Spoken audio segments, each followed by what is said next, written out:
तो साथियों आइए स्पीसीज वारिस में स्वागत करते हैं। और बिहार ज्योग्राफी के क्रम में आज हम लोग बिहार स्पेशल कर रहे हैं, जिसमें बिहार ज्योग्राफी में बिहार का जो सॉइल है, बिहार की मिट्टी है, उसके बारे में स्टडी करेंगे। एक दो प्रश्न यहाँ से हर साल आपको पूछे जाते हैं और पूछा जाएगा तो आप आसानी से बना दीजिएगा। प्रश्न छूटने की कोई संभावना इसमें नहीं है, ठीक है। तो पीछे का जो वीडियोस नहीं देखे होंगे, प्लेलिस्ट बना हुआ है, नए लोग होंगे तो प्लेलिस्ट से जाके सारा वीडियो देख लीजिएगा। 4-5 टॉपिक ऑलरेडी कवर किया जा चुका है। ये बिहार सॉइल, इसके बाद से क्लाइमेट, उसके बाद से संसाधन, खनिज संसाधन, उसके बाद से इंडस्ट्री, उसके बाद से बिहार जो है ज्योग्राफी समाप्त हो जाएगा। फिर हम लोग हिस्ट्री पे आएंगे। तो कई लोग परेशान हैं कि सर बिहार वाला स्पेशल वाला जल्दी ख़त्म कर दीजिए। भाई मुझे पता है 15 अक्टूबर तक मैं आपका सिलेबस ख़त्म कर दूंगा, ठीक है। 1 महीना आराम से रिवीजन करिएगा। तो चलिए सेशन को स्टार्ट करते हैं। जो लोग नए होंगे चैनल से सब्सक्राइब करके जुड़ जाइएगा। पुराने लोग अधिक से अधिक सेशन को शेयर करिएगा। देखते हैं बिहार के सॉइल के बारे में उनको। और आज का टॉपिक है जो हमारा बिहार की मिट्टी के बारे में है। ये काफ़ी कन्फ्यूजिंग चैप्टर है और एग्जाम में बड़ा यहाँ से निश्चित रूप से सवाल देखने को मिलते हैं जो भी बिहार का एग्जाम देते हैं। ये वीडियो जो है 17वीं बीपीएससी जो दे रहे हैं उनके लिए इंपॉर्टेंट है, या फिर बिहार दरोगा जैसे एग्ज़ाम, या फिर बिहार पुलिस जैसे एग्ज़ाम, या फिर शिक्षक भर्ती जैसे एग्ज़ाम के लिए इंपॉर्टेंट है, जहाँ पर लगातार बिहार के प्रश्न पूछे जाते हैं। चलिए सेशन को स्टार्ट करते हैं। बिहार की मिट्टियों के बारे में देखते हैं। सबसे पहले आप एक सेशन देख रहा होगा, वहाँ पर यह दिख रहा होगा कोना में डिस्ट्रिक्ट। तो लगभग आइडिया होगा डिस्ट्रिक्ट के बारे में आप लोगों को, मेरे ख्याल से सबको आइडिया होगा जिला कहाँ पे कौन सा है। यहाँ पे आप देख रहे हो, यहाँ पर कोना में, लास्ट में डिस्ट्रिक्ट भी दिखा दूंगा आपको। कोना में यहाँ पे आप देख रहे हो ये पश्चिमी चंपारण वाला क्षेत्र, ये वाला स्क्रीनशॉट पहले ले लीजिए, उसके बाद से हम करेंगे नहीं तो फिर गाज गुज हो जाएगा, ठीक है। तो ये जो है कोना वाला जो देख रहे हो ये पश्चिमी चंपारण आता है। और पश्चिमी चंपारण में एक मिट्टी पाई जाती है जिसको पर्वतीय मिट्टी कहते हैं। क्यों? क्योंकि आपने देखा होगा यहीं पर सोमेश्वर की श्रेणी है और बिहार की सबसे ऊंची पर्वत श्रेणी सोमेश्वर की 874 मीटर उसकी ऊंचाई है। और बिहार और पश्चिमी चंपारण की क्या करती है, बिहार और कहें तो नेपाल की सीमा क्या करती है, डिवाइड करती है। किस जिला में स्थित है? पश्चिमी चंपारण में। तो आपसे कोई पूछे कि पश्चिमी चंपारण वाला उत्तर पश्चिमी क्षेत्र में कौन सी मिट्टी पाई जाएगी? पर्वतीय मिट्टी पाई जाएगी। कई बार एग्जाम में इसको पिटमौंड मृदा भी कहा जाता है, पर्वतीय मृदा या फिर पर्वतपादीय या फिर पिटमौंड मृदा कहा जाता है। तो सवाल क्या पूछेगा? सवाल पूछेगा आपको कि पश्चिमी चंपारण के उत्तर पश्चिमी क्षेत्र में कौन सी मिट्टी? पर्वतीय मिट्टी, क्योंकि यहाँ पे पर्वत सोमेश्वर श्रेणी पाई जाती है, ठीक है। तो एक आपने सेक्शन क्लियर कर लिया। उसके बाद से आते हैं अगले सेक्शन पे। तो यहाँ से स्टार्ट करते हैं पश्चिमी चंपारण से ही, और पश्चिमी चंपारण से लेकर इधर डिस्ट्रिक्ट जितना देखिएगा, पश्चिमी चंपारण के बाद से जो भी डिस्ट्रिक्ट आपको देखने को मिलते हैं बिहार में, वहाँ पे कौन सी? पश्चिमी चंपारण से लेकर किशनगंज, पश्चिमी चंपारण से लेकर यहाँ पर एक डिस्ट्रिक्ट है किशनगंज, वहाँ तक एक 8 से 10 किलोमीटर की पतली पट्टी पाई जाती है। आप देख रहे होंगे इस पतली पट्टी को तराई मृदा कहा जाता है, क्योंकि इसके ऊपर नेपाल है, नेपाल के नीचे शिवालिक वाला क्षेत्र, उसके बाद भाबर, फिर तराई पड़ जाता है बिहार, ठीक है। तो अगर डिस्ट्रिक्ट की बात करें, अगर सजाए डिस्ट्रिक्ट, तो एक तरह से डिस्ट्रिक्ट भी देख लीजिए, पश्चिमी चंपारण, पूर्वी चंपारण, उसके बाद सीतामढ़ी, सीतामढ़ी के बाद से मधुबनी, मधुबनी के बाद से सुपौल, सुपौल के बाद से अररिया, अररिया के बाद से किशनगंज। इस सारा जो डिस्ट्रिक्ट है यहाँ 8 से 10 किलोमीटर के पतली पट्टी पाई जाती है। पूछेगा ये मिट्टी पश्चिमी चंपारण से लेकर किशनगंज वाली 8 से 10 किलोमीटर की पट्टी वाली मिट्टी को कौन सी मिट्टी कहते हैं? तराई मृदा कहा जाता है, ठीक है। दो चीज़ें देखा, पश्चिमी चंपारण में कौन सा? पर्वतीय मिट्टी या फिर पिटमौंड मृदा या फिर पर्वतपादीय मृदा। और यहाँ पश्चिमी चंपारण से ही कहाँ थे? किशनगंज में जो मिट्टी पाई जाती है उसको तराई मृदा कहा जाता है। दो मिट्टी को हमने कंफर्म कर लिया। आप लोग बिहार के मैप को भी डिस्ट्रिक्ट में मैप में देखते रहिए डिस्ट्रिक्ट को, तभी आपकी हर चीज़ें क्लियर हो पाएंगी, ठीक है। अब आगे बढ़ते हैं। तो ये आप क्रॉस देख रहे होगा, रेड क्रॉस जो देख रहे हो ना, रेड वाला क्रॉस, ये कौन सा जिला पड़ जाएगा? आप एक तरह से गेस करिए अपने मैप में। तो यहाँ पर पड़ेगा आपका सिवान, गोपालगंज, सिवान, गोपालगंज, सारण। सिवान, गोपालगंज, सारण में जो है, देखिए इधर घाघरा नदी तो बहती है, गंडक भी बहती है, लेकिन प्रॉपर ये ऊंचा क्षेत्र पड़ जाता है। तो सिवान, गोपालगंज, सारण, स्पेशली ध्यान रखिएगा, यहाँ पर पुरानी जलोढ़ पाई जाती है। जो जलोढ़ पुरानी होती है उस जलोढ़ को नेशनल स्तर पर हम लोग बांगर कहते थे, लेकिन बिहार में उसी का नाम बाल सुंदरी रखा गया है। तो पूछेगा कि सिवान, सिवान, सारण और गोपालगंज वाला क्षेत्र हो गया, या फिर यहाँ से स्टार्ट करते हैं, अगर थोड़ा सा पूर्वी चंपारण से लेकर इधर वाला क्षेत्र जो स्टार्ट करते हैं, तो यहाँ पर जो कोना वाला जो क्षेत्र पाया जाता है यहाँ तक, यहाँ पर भी क्या पाई जाती है? पुरानी जलोढ़ ही पाई जाती है। इन क्षेत्रों को थोड़ा सा डिस्ट्रिक्ट को देख लीजिएगा मैप में, ठीक है। तो इन डिस्ट्रिक्ट में भी क्या पाई जाती है? पुरानी जलोढ़ पाई जाती है। तो इसको क्या उत्तर करिएगा? सिवान, सारण वाला जो क्षेत्र है, इधर भी कौन सी? गोपालगंज वाला क्षेत्र में पुरानी जलोढ़ को बांगर कहते हैं, लेकिन बिहार में बांगर न करके बस से बांगल, बस से बाल सुंदरी कहते हैं। और इधर भी एक बेल्ट पाया जाता है, इसकी बालसुंदरी। तो बालसुंदरी का 2 बेल्ट, एक ये वाला क्षेत्र हो गया और एक यहाँ से लेकर स्टार्ट हो रहा है यहाँ तक वाला बेल्ट हो गया, जहाँ तक कि मैप में आप देख पा रहे होंगे। ठीक है, तो पुरानी जलोढ़ को हो सकता है पूछे बिहार में पुरानी जलोढ़ को किस नाम से जानते हैं, तो बालसुंदरी। अगर कहें उत्तर बिहार में सबसे अधिक मिट्टी कौन पाई जाती है, तो याद रखिएगा नई जलोढ़ पाई जाती है। अब नई जलोढ़ को एक बार मैप में हम लोग थोड़ा सा देख लेते हैं कि नई जलोढ़ कहाँ पर है। यहाँ पर आप एक क्षेत्र देख रहे होंगे, यहाँ स्टार्ट हो रहा है लगभग पश्चिमी चंपारण के नीचे से, और पश्चिमी चंपारण के नीचे से आइएगा तो मुजफ्फरपुर के बाद से इधर थोड़ा सा वैशाली वाला क्षेत्र, वैशाली के बाद से दरभंगा के बाद से इधर सहरसा क्या हो जाएगा, कोसी वाला क्षेत्र हो गया, सहरसा, मधेपुरा और इधर पूर्णिया तक। ठीक है, इन क्षेत्रों में कौन सी हर साल बाढ़ की पानी आती है, और ये बाढ़ वाले क्षेत्रों में पड़ती है, क्योंकि इधर गंडक घाघरा के निचले क्षेत्र में पड़ जाती है, इधर कोसी, महानंदा और बूढ़ी गंडक की, इसीलिए यहाँ पर कौन सी मिट्टी पाई जाएगी, नई जलोढ़ पाई जाएगी। एक क्या देखिए पर्वतीय मृदा, दूसरा क्या तराई मृदा, तीसरा क्या पुरानी जलोढ़ जिसको क्या कहते हैं बालसुंदरी, और तीसरा क्या हो गया नई जलोढ़ जिसको खादर कहा जाता है। ठीक है, इस 3 मिट्टी को देख ले, फिर से एक बार रिकॉल करिएगा। पश्चिमी चंपारण वाले क्षेत्र में कौन सी मिट्टी पाई जाएगी, आपको ध्यान रखना है यहाँ पर पर्वतपादीय मृदा या फिर पीठमाउंट मृदा या पर्वतीय मृदा पाई जाएगी। फिर पश्चिमी चंपारण से स्टार्ट करके किशनगंज का 8 से 10 किलोमीटर का जो बेल्ट है वो कौन सा मिट्टी पाई जाती है, वो मिट्टी पाई जाती है आपको तराई मिट्टी। क्या कहते हैं इसको तराई मिट्टी कहा जाता है। उसके बाद से थोड़ा सा इसके आगे बढ़ते हैं इसके निचले क्षेत्रों में, तो निचले क्षेत्रों में आइएगा तो जो पुरानी जलोढ़ है, पुरानी जलोढ़ को हम क्या बोलते हैं, पुरानी जलोढ़ को हम बिहार में बांगर के नाम बालसुंदरी के नाम से जानते हैं। वहीं जो नई जलोढ़ है उसको किसके नाम से जानते हैं, नई जलोढ़ को हम लोग किस नाम से जानते हैं, नई जलोढ़ को खादर के नाम से जानते हैं। सारे क्षेत्रों को आपको ध्यान रखना है, इस बात को ध्यान रखिएगा। ठीक है, चलिए थोड़ा सा आगे बढ़ते हैं और चीज़ों को थोड़ा सा कंसिडर करते हैं। आते हैं अगर दक्षिण बिहार में, तो दक्षिण बिहार में बीच में गंगा बहती है, सबको पता है। यहाँ पर क्या है, गंगा फ्लो करती है बीचों बीच बिहार के, और उत्तर बिहार और दक्षिण बिहार का डिवीज़न होता है। और गंगा के जस्ट सटा हुआ जो क्षेत्र है, गंगा का जस्ट सटा हुआ क्षेत्र है, यहाँ पर मैंने बताया भी था गंगा का सटा हुआ क्षेत्र है। इस क्षेत्र में थोड़ा सा ऊंचाई पड़ता है और थोड़ा सा पानी भी देखने को मिलता है लगा हुआ क्षेत्र, इसको टाल या ताल कहा जाता है। तो पूछेगा कि गंगा का सटा हुआ क्षेत्र दक्षिणी क्षेत्र, उत्तर में ये दियरा कहलाता है, लेकिन दक्षिणी क्षेत्र में, पिछले वीडियो जो नहीं देखे होंगे देख लीजिए, क्लियर किया हूँ इसको। दक्षिणी क्षेत्रों में इधर पटना, मोकामा, बाढ़, तरैया ये सब डिस्ट्रिक्ट जो है, यहाँ पर जो क्षेत्र जो पड़ता है इसमें टाल या तार मृदा पाया जाता है, इस बात को आपको ध्यान रखना है। ठीक है, अब आते हैं इधर कोना में आइएगा तो कोना में क्या देखने को मिलेगा, कोना में आपको एक चीज़ देखने को मिलेगा जिसमें कि आपको इधर आपको डिस्ट्रिक्ट कौन सा पड़ता है, पहले डिस्ट्रिक्ट को कंसीडर करिए तब हर चीज़ें आपकी क्लियर हो जाएंगी। इधर अगर डिस्ट्रिक्ट देखते हैं आप तो आपको मिलेगा 2 डिस्ट्रिक्ट को ध्यान रखिएगा। इधर कैमूर भोजपुर वाला जो क्षेत्र है, इधर कैमूर और भोजपुर वाला जो क्षेत्र है, इधर आपको एक मिट्टी पाई जाती है। इस मिट्टी को क्या कहते हैं, लाल बलुई मिट्टी कहते हैं। एक कैमूर और इधर रोहतास का जो क्षेत्र है इसको कौन सा मिट्टी पाया जाएगा, लाल बलुई मिट्टी। तो पूछेगा कैमूर रोहतास में कौन सी मिट्टी, तो लाल बलुई मिट्टी पाई जाती है। और यहाँ पर फिर से आइएगा थोड़ा सा निचले क्षेत्रों में, बीच वाले को छोड़िए, निचले क्षेत्रों में आइए, सीधे आते हैं हम लोग नीचे।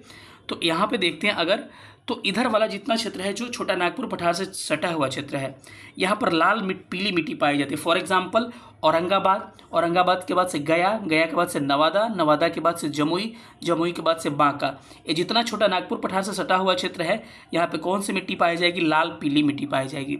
तो कहेगा लाल पीली मिट्टी का विस्तार कहाँ पर है, कहिए छोटा नागपुर से सटा हुआ जो क्षेत्र है बिहार का, जैसे कि आपको औरंगाबाद गया, नवादा, जमुई, बांका, इस क्षेत्रों में सबसे अधिक लाल पीली मिट्टी पाई जाएगी। ऐसा भी हो सकता है कि किसी क्षेत्र में एक से अधिक मिट्टी भी पाई जा सकती है। क्यों? क्योंकि अगर आपके यहाँ कोई मिट्टी आ गई तो ऐसा नहीं कि सीवान में कोई मिट्टी आ गई तो उठा के फेंक देंगे छपरा की मिट्टी, ऐसा कुछ होता नहीं है। इसीलिए मिट्टी में थोड़ा सा प्रश्न जो होता है एकदम कट क्लियर पूछता है कि आपको परेशानी नहीं हो, एकदम क्षेत्र पूछ देगा। ठीक है, तो इसको ध्यान रखना है कि ये वाला जो क्षेत्र है इसमें छोटा नागपुर से सटा हुआ क्षेत्र लाल पीली मिट्टी। इससे पहले क्या हमने देखा था, लाल बलुई कौन सा है, कैमूर और रोहतास वाला क्षेत्र में कौन सी मिट्टी पाई जाएगी, लाल बलुई। देखिए कितना डिफरेंस है, रोहतास बगल में ही औरंगाबाद का, लेकिन यहाँ पर लाल बलुई मिट्टी पाई जाती है। अच्छा, एक जो है बड़ा परेशान करता है, ध्यान रखिएगा इस मिट्टी को भी। पहले यहाँ पर देख लीजिए पुरानी जलोढ़ या करेल केवाल। अब दक्षिण बिहार में, जैसे उत्तरी बिहार में जाते थे तो पुरानी जलोढ़ को क्या नाम दिए हम, बालसुंदरी। वैसे ही उत्तरी दक्षिणी बिहार में आइएगा तो पुरानी जलोढ़ को हम लोग करेल केवाल कहते हैं। तो प्रश्न क्या पूछेगा कि दक्षिणी बिहार में पुरानी जलोढ़ को किस नाम से जानते हैं, तो उत्तर क्या करना, करेल केवाल के नाम से जानते हैं। इसका क्षेत्र कौन सा है, इसका अगर क्षेत्र देखना चाहें तो टाल का नीचे का क्षेत्र, मैंने क्या कहा, टाल का नीचे का क्षेत्र, और इधर औरंगाबाद गया का ऊपर का क्षेत्र। यूँ कहें तो आप कह सकते हैं कि भोजपुर, पटना, नालंदा, शेखपुरा, लखीसराय, मुंगेर, भागलपुर, इन क्षेत्रों में क्या पाई जाएगी, पुरानी जलोढ़ पाई जाती है। तो ध्यान रखें, इसको करेल केवाल कहते हैं। ठीक है, नई जलोढ़ का विस्तार इधर उतना देखने को नहीं मिलता है। अब एक आखिरी प्रश्न पूछता है, ध्यान रखिएगा, एकदम हुबहू लाइन यही पूछेगा।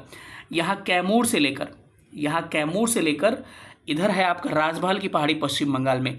तो सवाल क्या पूछेगा, कैमूर से लेकर राजमहल की पहाड़ी जो है पश्चिम बंगाल में, नोट करिए कि कैमूर से लेकर राजमहल की पहाड़ी तक एक 15 किलोमीटर की पट्टी पाई जाती है। कितना, 15 किलोमीटर की पट्टी। कहाँ से लिख रहा हूँ, लिख लीजिएगा, कैमूर से लेकर कहाँ तक, राजमहल पहाड़ी, सेम यही आएगा, एकदम हूबहू छपेगा एग्जाम में, राजमहल पहाड़ी तक। तो कहेगा इस मिट्टी को किस नाम से जानते हैं, तो लिखिएगा बलथर। उस मिट्टी को हम लोग बलथर मृदा के नाम से जानते हैं। ठीक है, एक बार ओवरऑल व्यू लेना चाहें तो चलिए ओवरव्यू आपको दे दे रहे हैं कि क्या क्या कैसे कैसे क्या क्या चीज़ें बनती है। चलिए स्टार्ट करते हैं, इसको एक बार देख लेते हैं। चलिए, मैंने क्या कहा कि इधर आपको पर्वतीय जो क्षेत्र है वहाँ पर क्या कौन सी मिट्टी पाई जाएगी, पश्चिमी चंपारण में पर्वतपादी मृदा या फिर पिटबॉन्ड या फिर पर्वतीय मृदा। पश्चिमी चंपारण से लेकर इधर आपको कहाँ तक, किशनगंज तक कौन सी 8 से 10 किलोमीटर का बेल्ट पाया जाएगा, इसको तराई मृदा कहते हैं। उसके बाद से इधर आइएगा सिवान छपरा वाले क्षेत्र में, सारण वाले क्षेत्र में, और इधर थोड़ा सा ये वाला क्षेत्रों में, तो कौन सा, पुरानी जलोढ़ को बिहार में, उत्तर बिहार में बालसुंदरी के नाम से जानते हैं। पुरानी जलोढ़ को छोड़ के जितनी भी क्षेत्र होते हैं जो बाढ़ के क्षेत्रों में पड़ते हैं, इसको क्या कहता है, नई जलोढ़ या खादर कहा जाता है। ठीक है, कोई स्पेशल नाम बिहार में नहीं है, पुरानी का ही दोनों तरफ नाम है, दक्षिण बिहार में भी, उत्तर बिहार में बालसुंदरी, दक्षिण बिहार में करेल केवाल। बीच में से गंगा बहेगी, गंगा के इधर आइएगा तो लाल बलुई मिट्टी पाई जाएगी कहाँ, कैमूर और रोहतास वाले क्षेत्रों में। लेकिन ध्यान रखिएगा, कैमूर से लेकर राजमहल की पहाड़ी तक एक मिट्टी पाई जाती है जिसको बलथर मृदा कहते हैं। अब यहाँ आइएगा, छोटा नागपुर पठार से छटा हुआ क्षेत्र जो हो गया, औरंगाबाद, गया, नवादा, जमुई, बांका, इन क्षेत्रों में कौन सी मिट्टी पाई जाएगी, लाल पीली मिट्टी पाई जाएगी, पीला समय दिखाया हूँ। इसके अलावा इसके ऊपर वाला क्षेत्र और टाल के नीचे वाले क्षेत्रों में पुरानी जलोढ़ पाई जाएगी जिसको करेल केवाल, नालंदा वगैरह शेखपुरा वाले क्षेत्रों में। और गंगा, दक्षिण गंगा के क्षेत्रों में आपको पतली पट्टी पाई जाएगी, इसको कहा जाता है टाल मृदा या टाल मृदा। मुझे लग रहा है कि हर चीज़ें आपकी क्लियर हो गई होंगी। ठीक है, अब चलिए थोड़ा सा प्रश्नों को देखते हैं और प्रश्न से हर चीज़ आपका और क्रिस्टल क्लियर हो जाएगा। चलिए स्टार्ट करते हैं और देखिएगा, इसके बहुत ही बेहतरीन प्रश्न मैं लेके आया हूँ। चलिए, आज का पहला प्रश्न आपको दिख रहा होगा, क्वेश्चन नंबर 1 क्या कह रहा है, इसका जवाब दीजिए। कह रहा है कि गंगा के दक्षिणी मैदान के प्रमुख मिट्टी कौन सी है। गंगा में दक्षिणी मैदान में प्रमुख मिट्टी कौन सी है, दक्षिण में मुख्य मिट्टी कौन सी पाई जाती है गंगा के क्षेत्रों में, तो आपको ध्यान रखना क्या है, आपको करेल केवाल। क्यों, क्योंकि करेल केवाल क्या होती है, पुरानी जलोढ़ ही होती है। करेल केवाल पुरानी जलोढ़ होती है जो दक्षिण गंगा के क्षेत्रों में पाई जाती है। और बालसुंदरी जो होती है, क्या होती है, बालसुंदरी ये भी पुरानी जलोढ़ होती है, लेकिन ये उत्तर बिहार में। पुरानी जलोढ़ कहाँ की है, नॉर्थ बिहार में, और ये कहाँ की है, साउथ बिहार की है। ठीक है, लेटराइट मृदा आप केरल वाला क्षेत्र, नेशनल स्तर पे तराई मृदा कहाँ पाई जाती है, या पश्चिमी चंपारण से लेकर कहाँ तक, किशनगंज तक एक 8 से 10 किलोमीटर का बेल्ट होता है, वहाँ पर तराई मृदा पाई जाती है। चलिए अगले प्रश्न पर हम लोग आते हैं। अगला प्रश्न क्या कह रहा है, अगला क्वेश्चन कह रहा है कि ऑप्शन ही हट गया इसमें से, गंगा के दक्षिणी मैदान में कैमूर पठार से लेकर पूर्व में राजमहल पहाड़ी तक। मैं बोला ना, यही प्रश्न हूबहू छपा है एग्जाम में। कैमूर से राजमहल पहाड़ी तक क्षेत्रों तक एक मिट्टी पाई जाती है 8 से 10 किलोमीटर का संकीर्ण, मतलब कि पतली बेल्ट में। उस मिट्टी को हम क्या कहते हैं, उत्तर करके बताइएगा। उस मिट्टी को हम लोग बलथर मृदा कहते हैं। करेल केवाल क्या है, फिर से कह रहा हूँ कि पुरानी जलोढ़ है किधर की, साउथ बिहार की। वही आपकी बालसुंदरी क्या है, बालसुंदरी भी पुरानी जलोढ़ है। पुरानी जलोढ़ किधर की है भाई, पुरानी जलोढ़ नॉर्थ बिहार की है, इसको ध्यान रखिएगा। तराई क्या है, फिर से कह रहा हूँ कि कहाँ से, पश्चिमी चंपारण से लेकर कहाँ तक, किशनगंज तक 8 से 10 किलोमीटर का बेल्ट पाया जाता है, इसको तराई मृदा कहा जाता है। यानी इस प्रश्न का करेक्ट आंसर क्या होगा, option B is right answer. Nepal की सीमा के साथ साथ पूर्व में किशनगंज, नेपाल की सीमा के साथ साथ पूर्व में किशनगंज से लेकर पश्चिमी चंपारण, वहीं घुमा दिया है। इधर किशनगंज से पश्चिमी चंपारण का है, चाहे पश्चिमी चंपारण से किशनगंज। एक मिट्टी का विस्तार होता है कितना भाई, 8 से 10 किलोमीटर बेल्ट में। इस मिट्टी को क्या कहते हैं सबको पता होगा, कब से मैं रट के चिल्ला के बता रहा हूँ। इस मृदा को हम क्या कहते हैं, इस मृदा को हम कहते हैं कौन सी, आपको इसको तराई मृदा कहा जाता है। तो ऑप्शन क्या होगा, option A is right answer. ठीक है। अच्छा, बलथर क्या है, बलथर फिर से एक बार रिकॉल करें तो बलथर क्या है, कैमूर से लेकर कहाँ तक, कैमूर से राजमहल की पहाड़ी तक एक लगभग 15 किलोमीटर के बेल्ट पाई जाती है, इसको क्या कहते हैं, बलथर मृदा कहते हैं। ठीक है, बार बार इस बता रहे हैं कि याद हो जाए आपको। अगले प्रश्न पर आते हैं, पूर्णिया और सहरसा जिले के कोसी क्षेत्रों में, अगर कोसी कह दिया तो कोसी मतलब बाढ़ वाला क्षेत्र हो गया, तो पूर्णिया कहे, सहरसा कहे, दरभंगा कहे, मुजफ्फरपुर कहे, यहाँ पर कौन सी मिट्टी पाई जाएगी, नई जलोढ़ पाई जाती है। और नई जलोढ़ को क्या कह सकते हैं आप, नई जलोढ़ को खादर मृदा कह सकते हैं, खादर इज राइट आंसर। अब एक जवाब दीजिए, कोसी नदी है गंगा में किस स्थान पर मिलती है, किस जिले में और किस स्थान में गंगा नदी में कोसी नदी मिलती है, ये बड़ा इंपॉर्टेंट सवाल है, आप जवाब दीजिएगा, पीछे के वीडियो में मैं बता चुका हूँ। ठीक है। अगला प्रश्न है कि नवीन जलोढ़ बिहार में किस जिले में पाई जाती है। नई जलोढ़ कहाँ पाई जाएगी बिहार में भाई, मैं बताया सहरसा का क्षेत्र हो गया, पूर्णिया का, दरभंगा का क्षेत्र, उपयुक्त में से सभी क्या होगा, करेक्ट आंसर हो जाएगा। अगले प्रश्न पर आते हैं, कह रहे हैं कि दलदली मिट्टी को बिहार में किस जिले में पाई जाती है। दलदली जो मिट्टी होती है बिहार में किस जिले में, ध्यान रखिएगा, इधर नेपाल का जो भी सटा हुआ क्षेत्र है ना ऊपर वाला किशनगंज तक, वहाँ पे कौन सी मिट्टी पाई जाएगी, दलदली, जैसे सुपौल, किशनगंज, सीतामढ़ी, क्योंकि ये तराई वाला क्षेत्र पड़ जाता है तो दलदल वहाँ होगा ही। तराई में क्या होता है, नदियाँ बाहर निकलती है, भाबर में जो नदियाँ लुप्त हुई होती हैं ग्रेबल्स और पीपल्स में, मतलब कि मिट्टी कंकड़ में, वो निकलती हैं कहाँ पर, तराई क्षेत्रों में। तो भाबर के बाद तराई क्षेत्र और तराई दलदली क्षेत्र बनता है, कीड़े मकोड़े पाए जाते हैं, तो इसका क्षेत्र क्या होगा, किशनगंज, सीतामढ़ी, सुपौल, यानी कि राइट आंसर ऑप्शन डी उपयुक्त में से सभी इस क्या होगा, सही उत्तर हो जाएगा। बिहार में लेटराइट मिट्टी किस भाग में पाई जाती है, ये थोड़ा सा अल्टरनेट प्रश्न हो गया।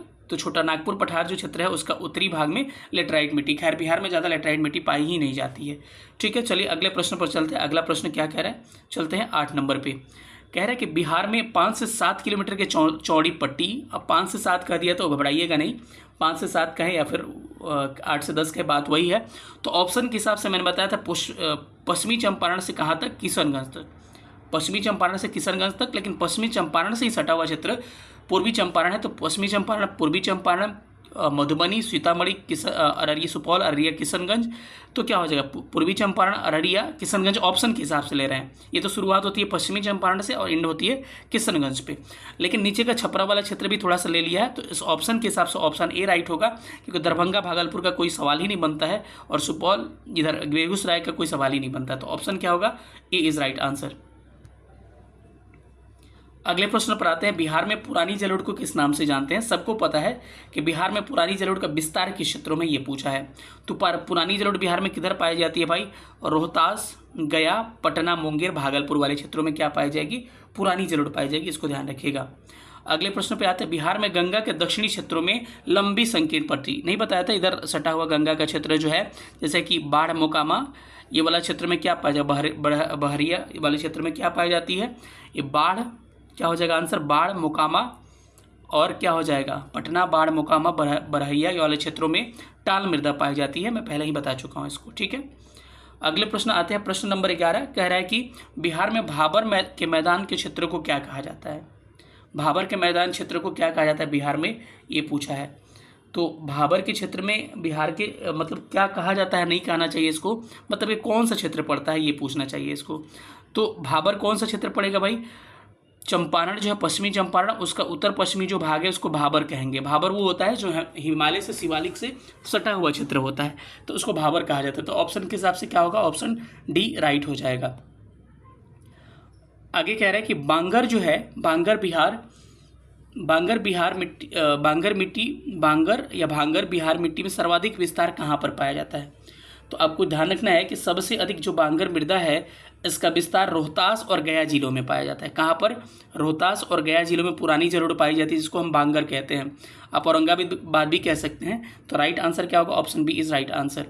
चलिए चलते हैं 13 नंबर प्रश्न पर। क्या कह रहा है कि बिहार में जलोढ़ मिट्टी के लिए प्रमुख फसल कौन से है। सबको पता है, धान लगाते हैं, गेहूँ लगाते हैं, ईख लगाते हैं, चना, अरहर, बाजरा। तो ऑप्शन क्या हो जाएगा, option A is right answer. चलिए अगले प्रश्न पर चलते हैं। कॉप मिट्टी की प्रधानता कहाँ पर है? कॉप मिट्टी की प्रधानता जहाँ पर थोड़ा सा गंगा का क्षेत्र होगा, दलदली होगा प्रधानता, वहीं तो भागलपुर हो जाएगा, क्योंकि नवादा है ही नहीं, नालंदा है ही नहीं, जम्मू है ही नहीं, गंगा से सटा हुआ भागलपुर है। तो कॉमन सेंस वाला प्रश्न पूछा था एक बार, तो कॉप मिट्टी कहाँ पे? Bhagalpur is right answer. 15 number question कह रहा है कि बिहार के अधिकांश भाग आच्छादित है किस मिट्टी से? तो पता होना चाहिए, बिहार का अधिकतर भाग जो है कछारी मिट्टी से आच्छादित है। कछारी मतलब कि क्या हो गया? जलोढ़, जलोढ़ या आपको एलुवियल सॉइल कहते हैं इसको, ठीक है। और भारत के भी सबसे अधिक क्षेत्रों में यही पाई जाती है और सबसे उपजाऊ मृदा भी है। पूछे सबसे उपजाऊ भारत का मृदा क्या है, तो याद रखिएगा जलोढ़ इज राइट आंसर। अगले प्रश्न पर आते हैं। 16 नंबर प्रश्न कह रहा है कि गंगा के दक्षिण भाग के मैदान में पुरानी जलोढ़ को किस नाम से जानते हैं? तो गंगा के दक्षिण मैदान में पुरानी जलोढ़ को हम किस नाम से जानते हैं भाई? करेल के बाल। और वही बालसुंदरी कहाँ कहते हैं? बालसुंदरी आपको उत्तर बिहार में कहते थे। बलथर वही क्षेत्र फिर कैमूर से लेकर राजमहल का 15 किलोमीटर का क्षेत्र बलथर कहलाता है। गंगा के उत्तरी मैदान में बालू और काप मिट्टी से निर्मित ऊंचे भूभाग को क्या कहा जाता है? तो बताइएगा कि जो ऊंचा भूभाग है गंगा के क्षेत्रों में, जो बालू और काप से निर्मित है, उस क्षेत्र को हम क्या कहते हैं? उत्तर वाले को दियारा कहते हैं, वही दक्षिण वाले को हम लोग टाल कहते हैं। तो दियारा इज राइट आंसर। पिछले वीडियो में मैं इसको क्लियर कर चुका हूँ, ठीक है। चलिए चलते हैं 18 नंबर पे। 18 नंबर क्या कह रहा है कि बिहार के निम्न में से किस जिले में पिटमौंड स्वयं पाई जाएगी? पिटमौंड मतलब वही जो सटा हुआ क्षेत्र है किससे, आपको कहें तो नेपाल से। तो क्या हो जाएगा आंसर? क्या हो जाएगा यहाँ पर? सीतामढ़ी आंसर लिया था। खैर उपयुक्त में से एक से अधिक आंसर आता अगर, तो उपयुक्त में से एक से अधिक ले सकते थे, क्योंकि थोड़ा सा सीतामढ़ी के साथ साथ इधर पश्चिमी चंपारण का भी क्षेत्र हो जाएगा, लेकिन ऑप्शन के हिसाब से सीतामढ़ी होगा, तो सीतामढ़ी इज राइट आंसर। चलिए अगले क्वेश्चन पर चलते हैं। क्वेश्चन नंबर 19 कह रहे हैं कि आपदा रिस्पॉन्स में मानदंड स्थापित करने वाला देश का पहला राज्य कौन सा है? तो आपदा में मानदंड में आपको आपदा रिस्पॉन्स के लिए मानदंड स्थापित करने वाला पहला जो राज्य बना था बिहार बना था, तो बिहार इज राइट आंसर, ठीक है। तो हमने आज देखा हमारे पास इतने ही प्रश्न है, मुझे लग रहा है कि चलिए ये अगले चैप्टर का प्रश्न हो जाता है, तो बस इतना ही इसको देखते हैं, इतना ही इसमें क्वेश्चन आप करिएगा, वो कृषि जलवायु क्षेत्र वाला हो जाएगा। ये भी प्रश्न जो था अगले चैप्टर का ही था, लेकिन कोई बात नहीं, कर लिए तो आप लोग कर लिए, ठीक है। तो सेशन कैसा लगा सब लोग बताइएगा, फिर मिलेंगे अगले